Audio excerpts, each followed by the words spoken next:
ወመንፈስ ቅዱስ አሐዱ አምላክ ክርስቶስ ተንሥአ እሙታን በዐቢይ ኃይል ወሥልጣን አሰሮ ለሰይጣን አግዓዞ ለአዳም ሰላም እምይእዜሰ ኮነ ፍስሐ ወሰላም።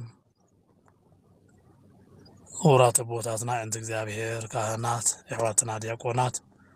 በክርስቶስ ክርስቲያን ዝተባሃልኩም ናይ እግዚአብሔር ደቂ አቦታት አዴታት አሕዋትና ሓትን ሰላም እግዚአብሔር ምስ ኩላትና ይኹን። ከመይ ውዒላትኩም ከመይ ቀኒኻትኩም አሜን። እግዚአብሔር አምላኽና ሽሙ ዝኸበረን ዝተመስገነን ይኹነልና። ናይ ቅድስቲ ድንግል ማርያም በረከት ረድኤት አማላድነት አይፈለየና። ከም ፍቃድ አምላኽ ከም እግዚአብሔር ሎማዓንቲ እንነጋገረሉ ናይ ትምህርትና ርእሲ 10 ማዕርጋት ብዝብል ይኸውን። እግዚአብሔር አምላኽ እቲ ቃሉ አብሪሁ ክምህረና ፈቃዱ ይኹን። በነገር ሁሉ መስተውዓሊ ልቦና ሂቡ ቃሉ ክምህረና ፈቃዱ ይኹን።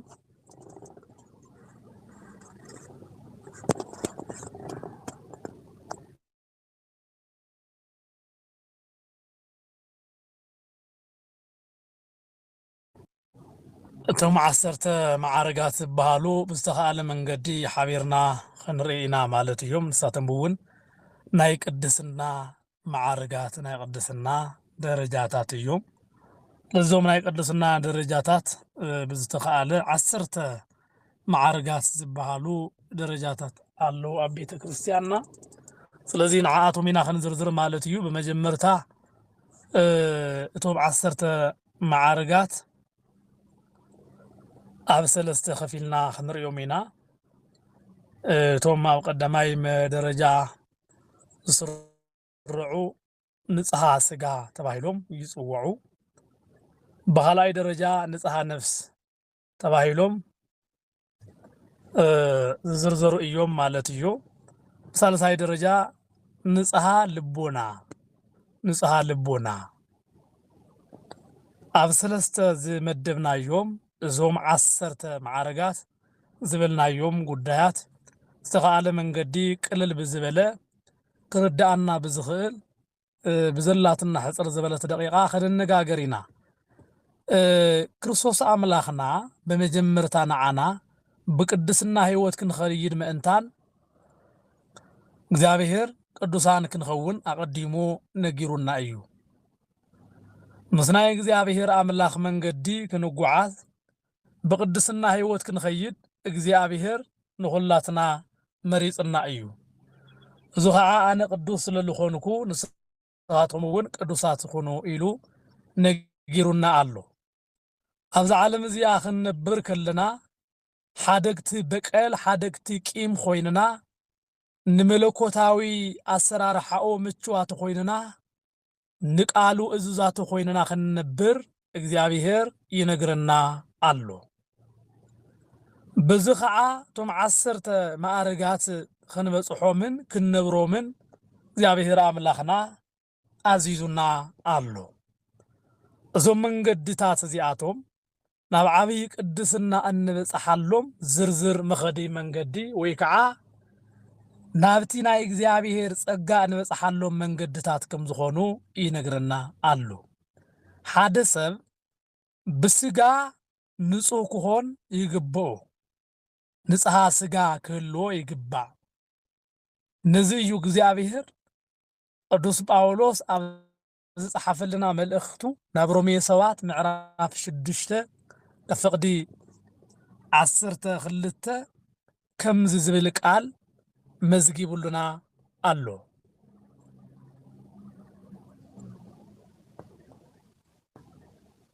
እምበኣር ንስጋዊ ድልየትኩም ምእንቲ ከይትእዘዙ ኣብዚ መዋቲ ስጋኹም ሓጢአት ኣይንገስ ይብል። ኣብ መዋቲ ስጋኹም ሓጢአት ክነግስ የብሉን። ንምንታይ? ሓጢአት ካብ እግዚአብሔር ዝፈሊ መንገዲ ስለዝኾነ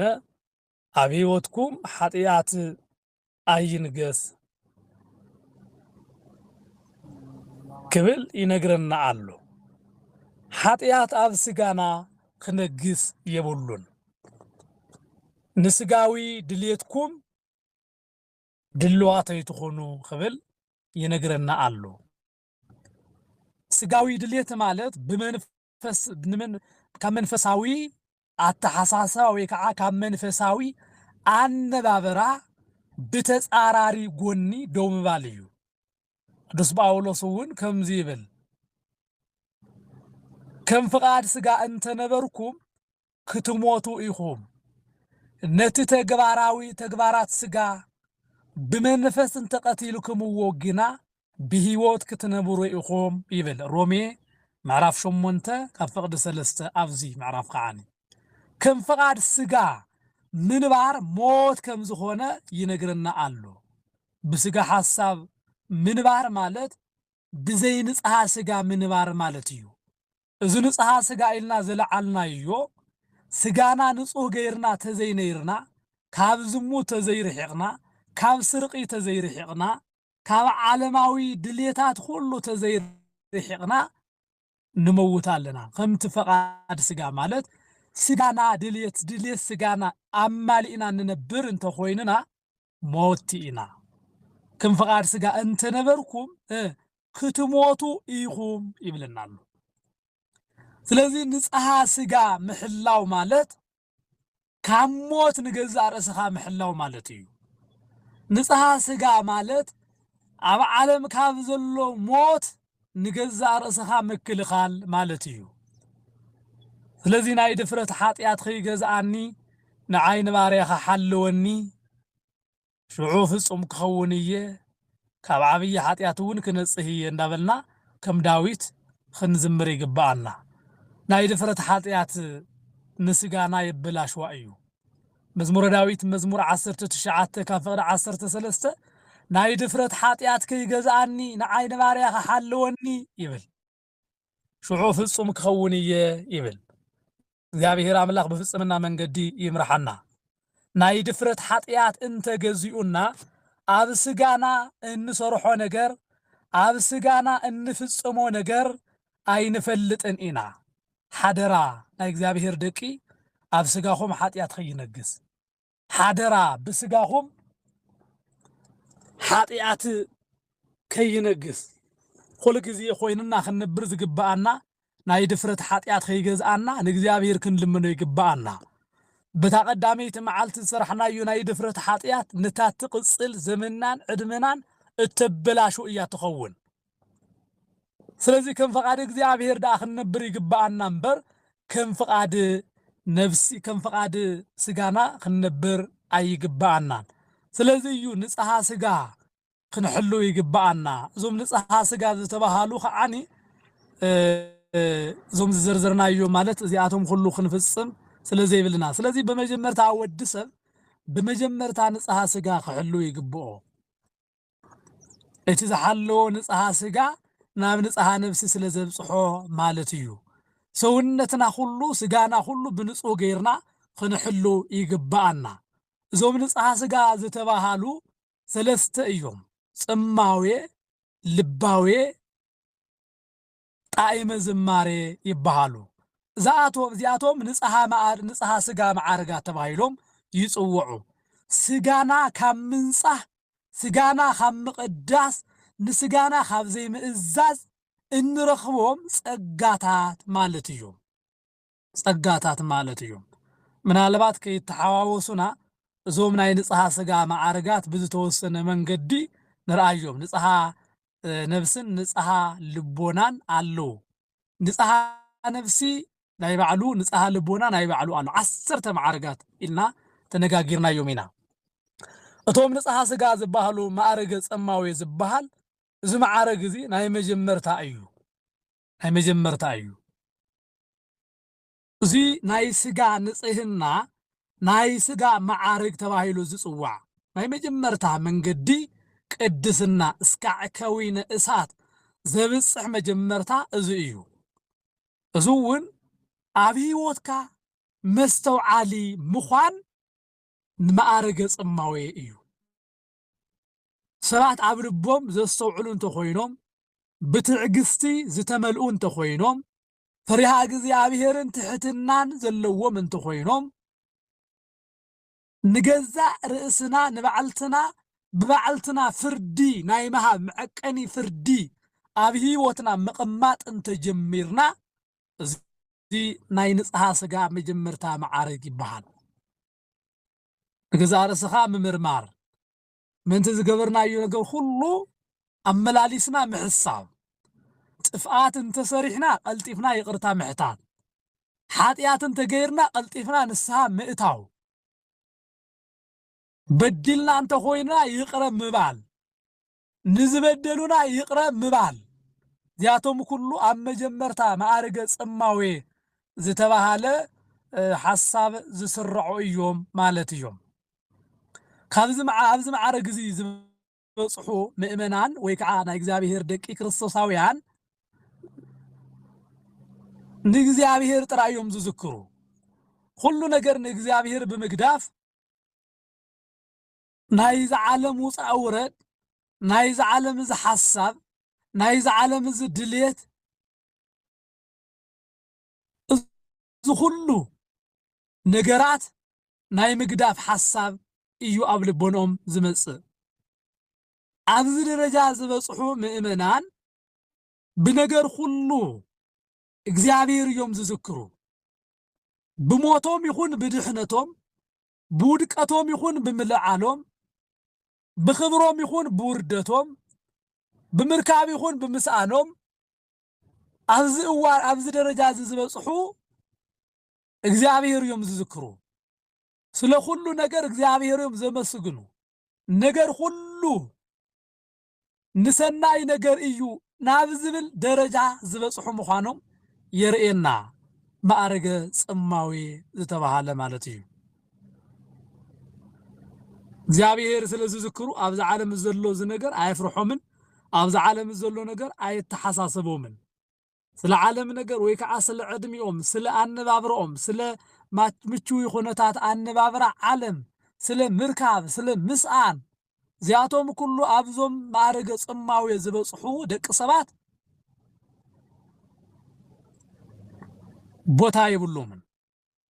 ቦታ ይብሎምን ኣብዚ ደረጃ እዚ ብዝተፈላለየ መንገዲ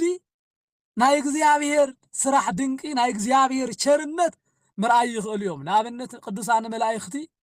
ካብ ሰማይ ናብ ምድሪ ካብ ምድሪ ናብ ሰማይ ክወጹን ክወርዱ ከለዉ ናይ ምርኣይ ደረጃ ይበጽሑ እዮም። ብዝተፈላለየ መንገዲ ክኾን ይኽእል ብሕልሚ ዝርእዩ ኣለዉ ብራእይ ዝርእዩ ኣለዉ ናብዚ ደረጃ እዚ ዝበጽሑ ማለት እዩ። ናብዚ ደረጃ እዚ ዝበጽሑ ሰባት እዚኣቶም ነገራት ኩሉ ናይ ምርኣይ መንገዲ ክእለት ኣለዎም። ምክንያቱ እግዚአብሔር በቲ ናይ ጽማዌ መንፈስ ምኻዶም ስለ ዝረአየ እግዚአብሔር እዞም ጸጋታት እዚኣቶም ይገልጾሎም እዩ። ግን መላእኽቲ ብግልጺ ወይ ከዓ ብዕልዋ ብዝኾነ ግልጽ ብዝኾነ መላእኽቲ ናብ ሰማይ ንምውፅኦም ናብ ምድሪ ንምውራዶም ስለምንታይ ከም ዝኾነ እንታይ ይገብሩ ከም ዘለዉ ግን ብንጹር ናይ ምርኣይ ተኽእሎ የብሎምን ዝብል ናይ ማዕረገ ጽማዌ ደረጃ ከም ዝኾነ ይነግረና ኣሎ ማለት እዩ። ኣብዚ ደረጃ ዝበጽሑ ብዙሓት ቅዱሳን ዝተቐመጡ ኣለዉ። ኣብ መጻሕፍቲ ኣብ ዝተፈላለዩ መጻሕፍቲ ዝተጻሓፉሉና መሰኻኽር ዮሃንስ ሓጺር ዝተባሃለ ናብ ዕዳጋ ወፂኡ እንዳሃለወ ቅዱስ ሚካኤልን ቅዱስ ገብርኤልን ክወፁ ክወርዱን ዝረኣየሉ ኩነታት የርእየና።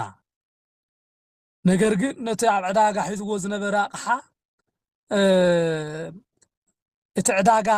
ዘውፅኦ ኣቕሓ ክገዝኦ ከሎ እቲ ዝገዝእ ክሓቶ ከሎ እንኳ ኣይሰምዖን ነይሩ። ምክንያቱ ኣብቲ ናይ መላእኽቲ ነገር ዝረኣዮ ነገር ገሪምዎ ወይ ከዓ ደኒቕዎ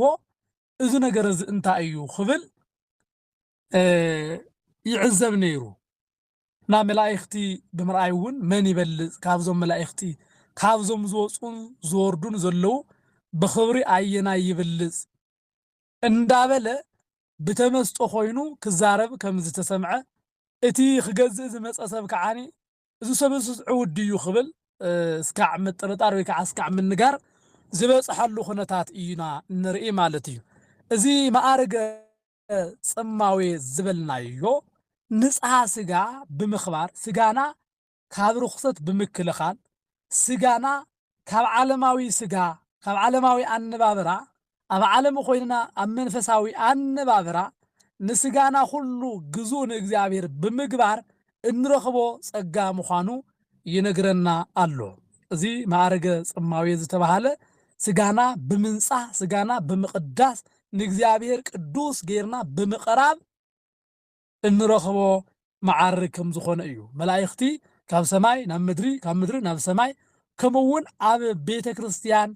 ኣብ ዝኸበብዋ መላእኽቲ ኩሉ ተግባሮምን ስራሖምን ዋላ ተዘይፈለጥና ኣብዚ ደረጃ ንዝበፅሑ ሰባት እዚኣቶም ኩሉ ናይ ምርኣይ ክእለት ኣለዎም ምናልባት ኣብዚ ደረጃ ዝበፅሑ ብዙሓት ሰባት ኣለዉ ንዓና ክነግሩና ከለዉ ግን ዘይክንኣምን ንኽእል ኢና ምኽንያቱ እዚ ደረጃ እዚ ምስ በፅሕኻ ንምስ ረኣኻን እትኣምኖ ነገር ደኣ እምበር ብቃል ነጋግራ ጥራይ ክእመን ስለ ዘይኽእል ማለት እዩ ካብቲ ንጽሐ ስጋ ዝበልናዮ ብኻልኣይ ደረጃ ዝተቐመጠ ሰለስተ እዮም ካብ ካልኣይ መረጃ ዝተቐመጠ ማዕርገ ልባዊ እዩ ማዕርገ ልባዊ እዩ ቅድም ምስትውዓል መንገዲ መሓዝና ወይ ከዓ ጽሙይ ወይ ከዓ ትዕግስትን ምስትውዓልን ዝተዓደሎ ህይወት ከም ዝበልናዮ ጽማዌ እዚ ልባዊ ዝበልናዮ ከዓኒ ልብ ምግባር ማለት እዩ ወይ ከዓ ልብ ኢልካ ንነገራት ሁሉ ምስማዕን ምቕባልን ኣብዚ ማዕርግ ዝበፅሑ ከዓኒ ክሰምዑ ደኣ እምበር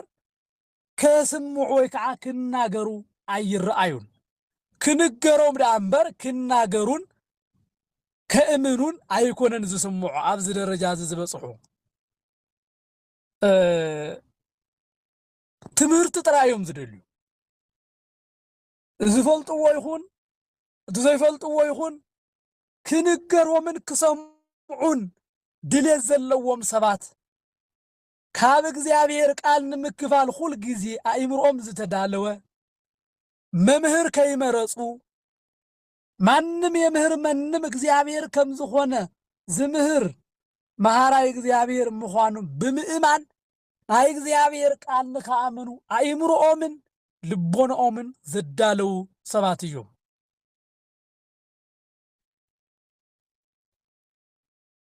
እዚኣቶም ከዓኒ ማንም ይናገር ማንም እግዚአብሔር ኣብ ልዕሊኦም ሓዲሩ ከም ዝናገር ልብ ዝብሉ ሰባት እዮም ዝንገሮም መልእኽቲ ሁሉ ናብ ባዕሎም ብምልዋጥ ቃሉ ናብ ህይወቶም ብምእታው ዘጠዓዕሙ እዮም ቃሉ ክንገረና ከሎ ስለ ስርቂ ክንገር ከሎ ናብቶም ሰራቅቲ የጻብዕትና እንዳጠቆመ ከምና ሓስብን እዙስ በዓል ክርስቶ ከም ሰምዕዎ ምተለወጡ ነይሮም ዝብሉ ከይኾኑስ ዝንገር ዘሎ ቃል ሁሉ ናብ ህይወቶም ብምልዋጥ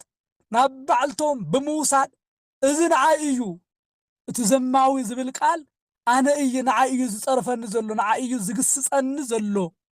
ፀርፈ ስለ ዝግባኣኒ ፀረፈኒ ፀርፈኒ ቃል ይግስፀኒ ኣሎ ተግሳጽ ስለ ዝግባኣኒ ቃል ኣምላኽ ይግስፀኒ ኣሎ እዚ ግብር ናተ እዩ ስለ ኃጢአተኛ ክንገር ከሎ እዚ ናተ እዩ ኃጢአተኛ ኣነ እየ ስለ ኃጢአቶምን ስለ በደሎምን እንዳሓሰቡን እንዳዘከሩን ናብ እግዚአብሔር ዝምለሱ ሰባት ኣብ ማዕርገ ልባዊ ዝበፅሑ እዮም ስጋኦም ካብ ኃጢአትን ካብ ርኩሰትን ካብ ዝሙትን ካብ ስርቅን ካብ ክፉእ ናብ ክፉእ ካብ ምርማድን ክፉእ ነገር ካብ ምርኣይን ክፉእ ነገር ካብ ምስማዕን ንገዛእ ርእሶም ሓልዮም ደረጃ ዝበፅሑ እዚኣቶም ነገራት ሁሉ ልብ ናብ ምባል ደረጃ ዝበፅሑ እዮም እዚ ልቦም ብዛዕባ ግፍኣ ወልደ እግዚአብሔር ግፍኣ ሰማይታት መከራ ጻድቃን እንዳሓሰቡ ብሕልፊ ከዓ ስለ ነገረ ስቕለቱ ስለ ኣምላኽ ሰብ ምዃኑ ኢሎም ዝድነቁ ሰባት ከሎ ብነገር ሁሉ እንዳተገረሙ እንዳተደነቁ ዝውዕሉ ሰባት ኣለዉ እግዚአብሔር ብዝገበሮ ነገር ሓሲብኩምዎ ትፈልጡ ዶ እግዚአብሔር ካብ ሰማይ ወሪዱ ስጋ ለቢሱ ዓመታት ተዓጊሱ نعانا خدحنا مسقل تجاريفو قصيلو تسقيلو إذا كله زجبر لنا نعانا نمدحان منم نعانا نزين ربح نعونكو حدا معالتي ذكرنا زني زين فلت خول جزي بتدقاقامي نقيمو عملاخ عبد باباي نخصرف نقبرو نعانا إذا كله واقع زخفوا لنا جر كنريك لنا بزي منم وعلتا ولا حنت فرز زجبرنا الوعلتان كيهالوا زجبر لنا نجر حاسيهم تفلترو عبزم حساب درجة زبصحو زياتهم عم عرق اللباوي زبصحو إيو سلازفسو سقاح سلازلبسو دمو سلازفسو أما هسأن تشعات ورحن عموشتا معالتن تعاقيسو من بارو معانا إذا كله نجر سلا ود سبت أراي زجبرو نجر نحاسبو لب ندابلو بفقر እግዚአብሔር بزتسبر اللبونا هيوتهم كلنا እግዚአብሔር هيبوم زنبرو أب نجرة أم أرجع لباوي زبصح مخانم مصاحفتي ينجرونا مالتيو قالوا كله لب مالي مسمعو قالوا ناي أملاح قال سمعوا له من قدي بز درجة أيو ليديا قالوا كنجر كله ويكع هواريا قدوس باولوس كناجر كله قالوا خم إياز تقبلته እግዚአብሔር ልቦና خفيتላ قالوا نسمع بقي عيا قالوا نسمع لباز تخفتلو عبي مخنيات كنري كلنا جن تقدس باولوس يناغرو زنبره قال لب إلى سمع سلا زنبرتيو لب إلى تدمع سلا زنبرتيو نتقالو بلبونا خوينا تسمعو سلا زنبرت እግዚአብሔር ልቦና خفيتلا እዩ ስለዚህ ኣብዚ ማዓረግ ዝበጽሑ ኣእምሮኦም ሁሉ ክፉት ኮይኑ ንቃሉ ሁሉ ዕዙዛት ኮይኖም ዝነብሩ እዮም ስለዚህ እግዚአብሔር አምላክ بملؤ لبنا ክንኣምን ኣቀዲሙ ነጊሩና እዩ بملؤ لبونانا ناب እግዚአብሔር محساب ويكع بملؤ لبونهم حسابهم كله بزتسبر لبونا خوينهم نأملاخ نግዚአብሔር ዝዝክሩን ዝሕስቡን ሰባት ማዕረገ ልባዊ ልቢ ናምባል ደረጃ ዝበጽሑ ዚያቶም ማዕረገ ልባዊ ተጎናጽፎም አለው ይባል እዚ ኸዓኒ ስጋኦም ብምንጻህ ዝረኸብዎ ጸጋ እዩ ኣብ ህይወትና ዕንቅፋት ዝበዝሓና ዘሎ كم قالوا من بار زعبين عبي مخنياتكو سجانا بزي من صاحنا كويو سجانا بزي مقداسنا كويو نقالو دو بزي مبالنا كويو سجانا بزي تفلالي رخصة سلزر خصنا يو كويو بيت مقدس غيرو እግዚአብሔር كحادر نسجانا قديسو اندهالو نحناجن كابت قدسنا بتصاراري غوني دو اندابلنا እግዚአብሔር ንክባርኸና እንዳመጸ ክባርኸና መጽዩ نحنا جن أبتا دوز بالنا يا أبتا مقومي سفرانا يلنا نبع عالم تفعت كيدنا ألونا أبع عالم دك إسنا ألونا بزمخنيات كعان نسجانا بزي من صحنا نابتي معارج اللباوي خن مصحيك ألنا نم معارج اللباوي زي بصحوجن سلا نجرة كريستوس سلا نجرة إجزيابيهر سلا جفا ولد إجزيابيهر سلا جفا سمايتات እንደ ሐሰው ልቢ እንዳበሉ እንዳዘከሩ ኣብ ልቦናኦም ጽሒፎም ዝነብሩ ንጽሐ ስጋኦም ብምሕላው ማዕረገ ልባዊ በጽሖም ኣለው ይባሃሉ ማዕረገ ጣዕመ ዝማሬ በሳልሳይ ደረጃ ዝተቀመጠ ኣብን ማዕረገ ጣዕመ ዝማሬ ዝባሃል እዙውን ብንጽሐ ስጋ ዝርከብ ምዃኑ ይሕብረና ስጋና ብምንጻህ ስጋና ብምቅዳስ ጣዕመ ዝማሬ خمسة سمع ويكع طعيم الزماري نابن سمعلو درجة خنبصح نخلينا زخعني اتنن ابز درجة زبصح حسب اتو زنبو زلو قال اتو زمهارو زلو قال مسير مرخاب ዘጋጥመና ነገር አሎ ሓላሓሊፉ ቃሉ እንዳሰማዕና አበይ ከም ዘለና አይንፈልጥን መጽሐፍ እንዳንበብና አምንታይ ከም ዘለና እንኳ አይንፈልጥን በአእምሮና ርሒቅና ዝኸድናሉ ኩነታት አሎ ዳሴ ማርያም እንዳደገምና መጽሐፍ ቅዱስ እንዳንበብና በቃል ጥራይ ምንባንብ ጥራይ እንዳገበርና ልቦናና ግን አርሒቁ ናብ ዝኾነ ስፍራ ዝኸደሉ ዕለት አሎ እዞም ማዕረገ ጣዕመ ዝማሬ ዝበጽሑ ሰባት ግን እቲ ዘነብብዎ ዘለው ነገር ሁሉ ብልቦና እንዳቋራነ ወይ ከዓ ብልቦና እንዳመሳጠሩ ዝርዳሉ ደረጃ ማለት እዩ ኣብዚ ደረጃ ዝበጽሑ ቅዱሳን ኣብ ገዳም ዘለው በዓት ዓጽዮም ዘለው ቅዱሳን ኣቦታትና ካብ አንደበቶም ቃል ክወጽእ አይንሰምዕን ብኩሉ ነገር ስኽታ ዘብዝሑ እዮም ኣብ ልቦኦም ሁሉ ናይ መላእክቲ ምግብ እንዳተመገቡ ብጥዑም ዝማሬ አእምሮኦም ዘጣዓሙ ስለልኾኑ ብእግዚአብሔር ቃል በአምላኽና በኢየሱስ ክርስቶስ በትናቱ ቃል ዝኸዱ ደአምበር በትናይ ዓለም ዝኸዱ አይኮኑን ስለዚህ በዚህ ቃል እዚ ንህይወቶም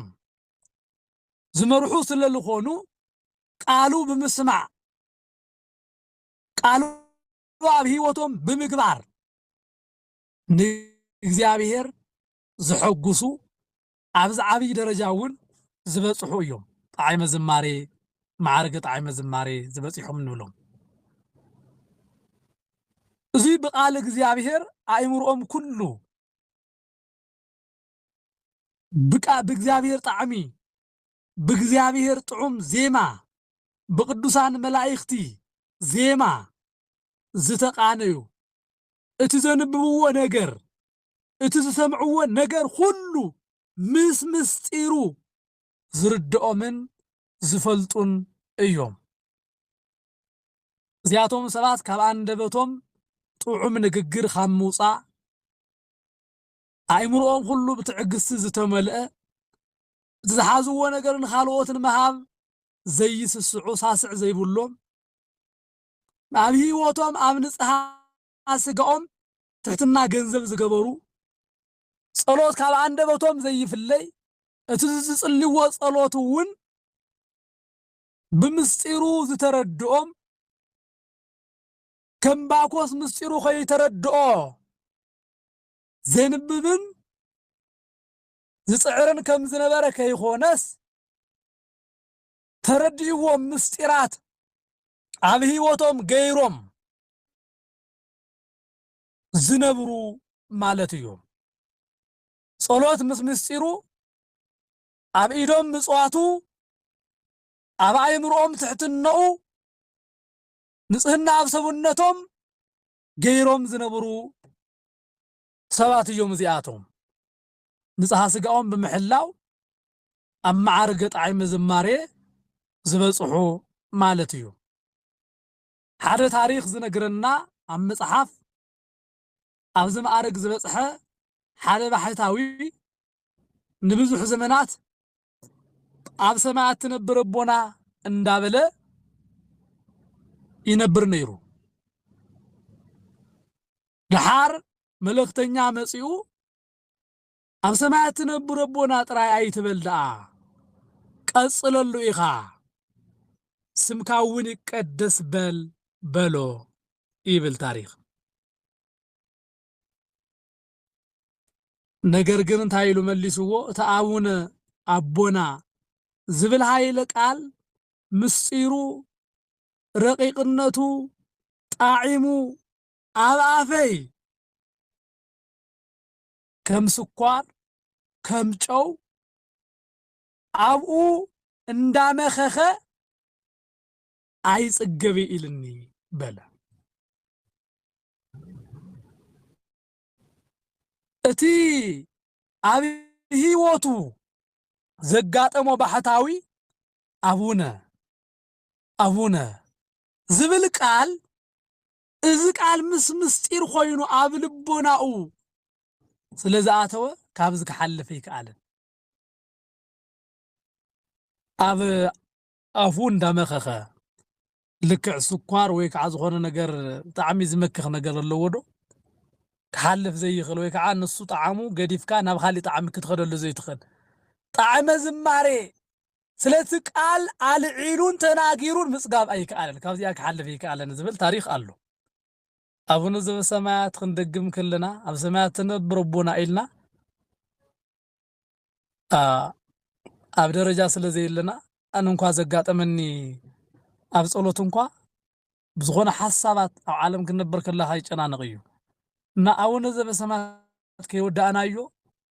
ናብ በሰላመ ቅዱስ ገብርኤል ዘሊልና ዝበጻሕናዮ ነገር የጋጥመና እዩ ንባዕለ እየ ዝነግረኩም ኣነ ጋጢምኒ ይፈልጥ ክንደየናይ ልቦናና ከም ዝተሰረቐ ክንደየናይ ልቦናና ካብ ጣዕመ ዝማሬ ንጽሃ ስጋና ብዘይ ምምሓያሽና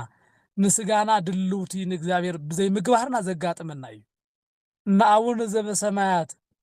ገና ከይወዳእናዮ ከም ዝተወደአ ኮይኑ ኣበይ ከም ዝጸናሕና እንኳ ጥፍእ ይብለና ልቦናና ዲያብሎስ ስርቅ የብሎ ማለት እዩ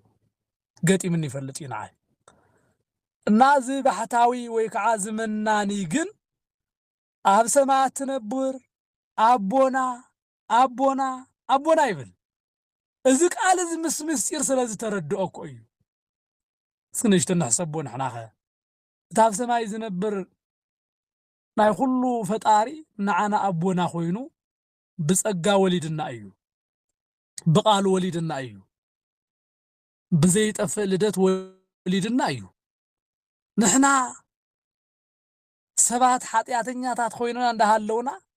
ደቀይ ኸብለና ከሎ ክንደየናይ ዘደንቕ እዩ ክንደየናይ ዝማርኽ እዩ ሓሲብኩምዎ ትፈልጡ ዶ ምስመኒና ሓደ ዓለም ዘሎ ውሩይ ዝኾነ ሰብ ሃብቲ ክኾን ይኽእል ሰብ በዓል ስልጣን ክኾን ይኽእል ናተይ ደቂኹም እንተይ ኢሉናስ ክንደየና ኢና ክንሕጎስ ክንደየናይ ከደስ ይብለና ናይ ዓለም ሁሉ ገዛእ ዝኾነ ናይ ሃብታማት ሁሉ ፈጣሪ ናይ ሰበስልጣናት ሁሉ ፈጣሪ ናይ ዓለም ሁሉ ገዛኢ ናይ መላእኽቲ ኣምላኽ እሱ እግዚአብሔር ደቀይ በሉኒ ክብለና ከሎ ከም ዝበለ ጸጋ ኣሎ ዶ ብሓቂ እዚ መናኒ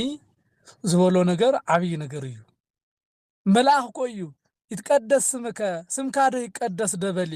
ይብለሎስ ከመይ ገይረ ክሓልፍ ምሕላፍ ኸሊእኒ እኮ እዚ ስም እዚ ኣብ ኣፈይ እንዳጣዓመ ከም መዓር ከም ስኳር ከም ጥዑም ነገር ኮይኑ ኣብ ኣፈይ እንዳመኸኸ እንዳጣዓመኒ ከመይ ገይረ ክሓልፍ በለ ገርም ብጣዕሚ ቃሉ ብምስጢር ትረድኡና ቃሉ ሰሚዕና ክንጸግብ ኣይንኽእልን ክንብል እግዚአብሔር ይርዳአና ንሕና ቃሉ ብብዙሕ እንዳተነገረ ኣይርዳእን ኢልና ዋይ ናይሎም ስነዊሓ ናይሎም ቅዳሴስ እንታይ ደኣሎም ነዊሑ ኢና እኮ ንብል ብሕልፊ ኣብ ዓድና ዘለዉ ኩነታትማ ንእሽተን ይኸብድ እዩ እቶም ሰበስልጣናት ኣብ መንግስቲ ዘለዉ እውን ነታ ሰንበት ዕለት ሓልዮም ኣኼባ ይገብሩላ ካልኦ ቤተ ክርስቲያን እውን ናይ ባዕላ ጉዳይ ተፈጽመላ እያና ተኣምሩ ሕፂሩ ቅዳሴኡ ሓፅሩ ዝብሉ ዘመኑ ዝወለዶም ናይ ጥፍኣት ሰባት ኣለዉ እታ ሓንቲ መዓልቲ ካብ ሰሙን ሓደ መዓልቲ መጺኦም ዝሳለምዋ ናብ ቤተ መቅደስ ክጸናንዑላ ናብ ዝመጹላ ዕለት እንኳ ተረጋጊዖም ቃሉ ከይሰምዑ ናይ መንግስቲ ሰበስልጣናት ኢና ባህልቲ ነቲ ህዝቢ ክዕርፈላ ዝመጽ ዕለት እንኳ ከይዕርፈላ ብኣጋንንቲ ተልእኹ ሒዞም መጺኦም ዘሳቅዩ ሰባት ኣለዉ ነቲ ካህን ብድፍረት ዝናገሩ ቅዳሴ ሓፅር ግበሩ እንዳበለ ኣብ እንዳ መስታ ቀዲሙ ቀዳምን ሰንበት ክፉእ ምኽሪ ዝመክር ኣሎ ከም ኣይሁድ ከም ሊቃነ ካህናት ናይ ጽባሕ ሰንበትማ ሓያል ስብሰባ ኣለና ኢና ሓያል ኣኼባ ኣለና ኢና ስለዚ ከም ነገሩ ግበርዎ ኢሎም ዝናገሩ ደፋራት እኮሎ ቀልጢፍኩም ንጎሆ 2 ሰዓት ናብታ መእከቢትና ወይ ከዓ መሰብሰቢትና ተዘይተራኺብኩም ኢሎም ዝናገሩ ኣለዉ እንዲያው ቅሬታ ግበሩሉ ይዳ እምበር ኣነስ ምውቃስ እንኳ ብዙሕ ደስ ኣይብለንን ግን ኣብታ ናይ ዕለተ ሰንበት ዘለዎም ኣጠማምታ ሓደ ሰብ ስልጣናት መንግስት ግን ብጣዕሚ ትክክል ኣይኮነን ግቡእ ኣይኮነን መንግስቲ ምኽባር ጽቡቕ እዩ መንግስቲ ዝሾም እግዚአብሔር ስለዝኾነ ማለት እዩ ኣብ ጥቓኻ ዘለው ከተሓባበሩ ዝተኣዘዙ መራሕቲ እውን ምእዛዝ ሓጢኣት ኣይኮነን ግን ኣብታ ናይ ነብስና መብት ሓሊፎም ክኸዱ ከለው ግን እዚ ኣይግባእን ንዓኻ እውን ዝጠቕመካ እዚ ኣይኮነን ኢልና ግን ክንከላኸልን ሓሳብ ክነውፅን ግን ዓብይ ነገር እዩ ክቡራተ ስለዚ እዚ መናኒ ዘጋጠሞ ህይወት ክንርኢ ከለና እውን እታ ኣቡነ ኣቦና እትብል ቃል ስኢሉ እኮ ናይ ሓሶት ኣቦ እኮ ይኾነን እቲ ዝምግብ ኣምላኽ እኮ እዩ ጎይታ እንታይ ኢሉ ኣብ ወንጌል ምዕራፍ 6 ማቴዎስ ወንጌል ምዕራፍ 6 ኣዕዋፍ ሰማይ ተመልከቱ ይብል ኣዕዋፍ ሰማይ ተመልከቱ ኣይዘርኡን ኣይዕጽዱን ጎተራውን የብሎምን ማዕኸን የብሎምን በለ ነዞም ዘይሰርሑ ኣዕዋፍ ሰማይ ናይ ሰማይ ኣቦኹም ተመልከቱማ ናይ መን ኣቦ ናትና ኣቦ ንመላእክቲ ዝምግብ ናትና ኣቦ እዩ ንዕዋፋት ዝምግብ ናትና ኣቦ እዩ አንተ አቡነ ወአንተ እምነ ኢልዎ ቅዱስ ያሬድ ንስኻ ኣቦናን ኣዲናን ኢኻ ኢልዎ ኣይገርም እዚ ቃል እዚ እስከመይ ገይረ ክሓልፎ ኢሉ እቲ ኣብ ጣዕመ ዝማሬ ዝበፅሐ ንጽሃ ስጋኡ ሓልዩ ዝነበር መናኒ ከመይ ገይረ ክሓልፋ ኣይጽገቢ ኢላትኒ ኣይጽገብን ኢላትኒ ኢላ እንዳጣዕሞ ቃሉ ክሓልፍ ኣይከኣለን ክብል መልሲ ከም ዝሃቦ ናብ ቅድሚት ምኻድ ከም ዝኣበዮ ይናገር ኣሎ እዚኣቶም ንጽሃ ስጋ ብምሕላው ዝርከቡ ዓበይቲ ጸጋታት እዮም ከም ፈቃድ እግዚኣብሔር ወይ ኣብ ዝቕጽል ክንቕጽል ዳ እምበር ክበዝሑ እዮም መስለኒ ናይ ንጽሃ ነፍሲ ማዕረጋት ዝተባሃሉ ከዓኒ ነብስና ብምንጻሕ ነብስና ብምቕዳስ ንነብስና ኣዝዩ ዘድልያ ነገር ናይ እግዚኣብሔር ቃል ብምምሃር